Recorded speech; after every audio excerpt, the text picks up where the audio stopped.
J'ai toujours eu envie de te parler de Clint Eastwood. J'adore le travail de ce mec. Et je sais même pas par quel film on pourrait commencer. Non, il est trop connu celui-là. Ah, je le garde pour une autre fois. Non. Attends, je sais. Qu'est-ce que tu dirais d'un film avec Clint Eastwood et Jeff Bridges, réalisé par un réalisateur maudit d'Hollywood et dont c'est le tout premier film, et qui en plus a un nom complètement éclaté en français. Hein ?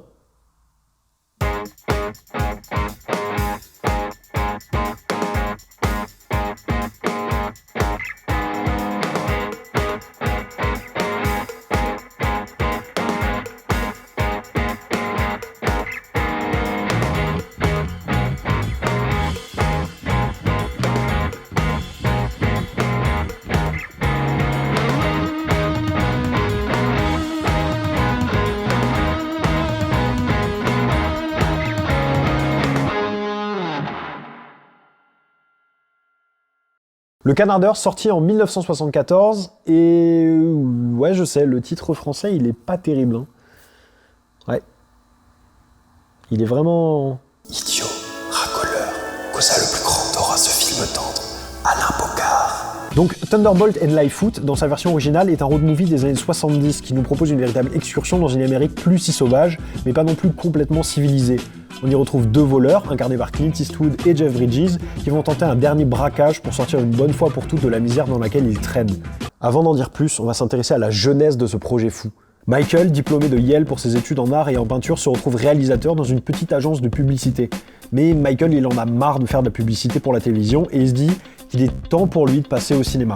Et là, il commence à écrire des scénarios et comme tout bon début, ça foire. Non, je déconne. En vrai, il va écrire le scénario de Silent Running de Douglas Trumbull, sorti en 1972. C'est juste le directeur des effets spéciaux de 2001, l'Odyssée de l'espace. Michael, il sera ensuite appelé pour écrire le scénario du second volet de Dirty Harry Magnum Force, en français l'inspecteur Harry, avec Clint Eastwood. Et là, Clint, il est en mode pas mal. Je crois que je vais le rappeler pour qu'il m'écrive un scénario et que je le réalise. Donc là, Michael, il se donne à fond, et après presque 12 versions, il envoie son scénario à Eastwood, qui le refuse. Non, je déconne, en vrai, il va lui acheter son scénario. Sauf que Michael, il veut pas vendre son scénario, il veut le réaliser. Et pour que tout le monde se figure bien, à l'époque, Clint Eastwood, c'est l'acteur qui a le plus de pouvoir sur les productions hollywoodiennes.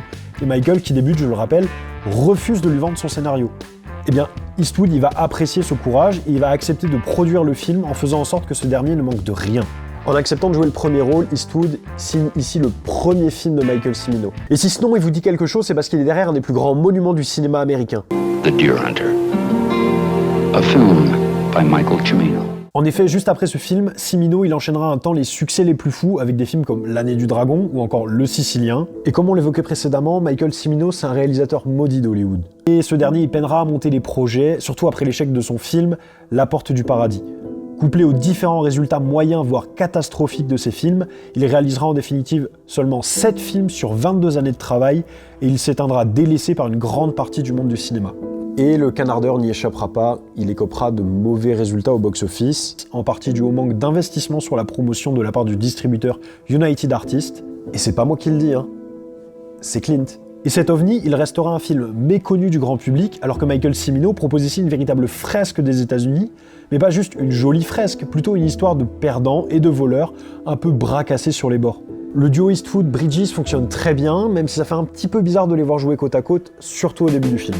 Ce rôle vaudra d'ailleurs à Jeff Bridges sa seconde nomination en tant que meilleur second rôle aux Oscars de 1975, dans le début de sa carrière. Pour ce film, on sait pas vraiment sur quel pied danser, puisque le film alterne entre comédie et tragédie, au point de parfois nous perdre sur cette frontière, notamment sur la fin. Je savais même plus si je devais en rire ou en pleurer. Beaucoup de gens le critiquent comme un film léger, parfois trop simpliste, et j'avoue ne pas être d'accord avec cette analyse. Évidemment que le film se confronte à quelques écueils, mais rappelle-toi que c'est le premier film de Cimino. En plus, le film est une déclaration d'amour au cinéma, avec de nombreuses références, notamment au cinéma muet, avec le duo George Kennedy et Jeffrey Lewis, très proche de Laurel et Hardy, ou encore une référence à toute la filmographie de John Ford, avec une approche très visuelle des grands espaces. Je veux dire, ce premier plan, il est véritablement magnifique. Et c'est là qu'on comprend un peu mieux le lien entre ses études en peinture et toute sa filmographie. L'aspect road movie est vraiment plaisant et personnellement, je n'ai pas pu m'empêcher de le relier au Fanfaron de Dino Risi, sorti en 1962 avec Jean-Louis Trintignant et Vittorio Gassman. On y retrouve un petit peu la même énergie dans le duo, avec une dynamique très antinomique dans leur construction, mais où les deux personnages se complètent à la fois dans les faiblesses de l'un et de l'autre. Je peux que te conseiller de voir ce film qui est certes un petit peu étrange dans son rythme ou dans son humour, mais qui met en évidence une Amérique lassée, désabusée, mais qui justement vient briser un peu cette idée du rêve américain qu'on retrouve souvent dans le cinéma.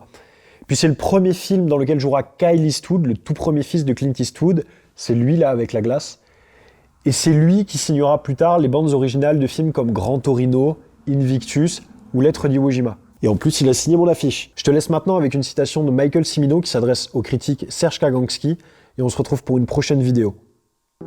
Vous êtes la dernière merveille. Puis, on vous écrase. Puis on vous remonte à nouveau. Ce rituel américain est tellement archétypal qu'on en fait même des films. Montée, chute, remontée. On pourrait citer 1000 titres. Ce schéma exige que vous soyez traîné dans la boue, puis que vous renaissiez couvert de sang.